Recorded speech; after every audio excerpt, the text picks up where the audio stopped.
BRS BJP పార్టీలకు vote వేస్తే చెత్తబుట్టలో వేసినట్లేనని మంత్రి ఉత్తమ్ కుమార్ రెడ్డి అన్నారు. మున్సిపల్ ఎన్నికల్లో క్లీన్ స్వీప్ చేస్తామని చెప్పారు. జగిత్యాల జిల్లా కోరుట్లలో మున్సిపల్ ఎన్నికల ప్రచారం చేశారు. పలు వార్డులలో ఆయన పర్యటించారు. ఏ రాష్ట్రంలోనే అభివృద్ధిని కాంగ్రెస్ పార్టీ అందిస్తోందని తెలిపారు. సన్నబియ్యం పంపిణీతో పాటు మహిళలకు ఉచిత బస్ సౌకర్యం, ఉచిత కరెంట్ ఇలా ప్రజా సంక్షేమం దిశగా పాలన సాగిస్తున్నామని చెప్పుకొచ్చారు. కాంగ్రెస్ పార్టీకి ఓటు వేసి అత్యధిక మెజారిటీతో గెలిపించాలని మంత్రి ఉత్తమ్ కోరారు.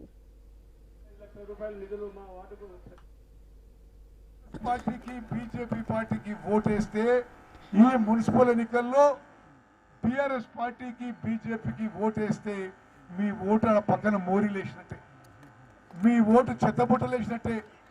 చేతి గుర్తుకు ఓటేసి మీ మున్సిపాలిటీని, మీ బజార్లని మెరుగుపరుచుకోండి.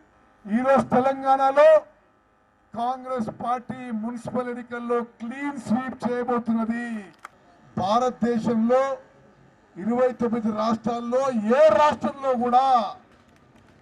రాష్ట్రంలో కూడా సన్న బియ్యం ఇవ్వడం లేదు. 10 ఏళ్ల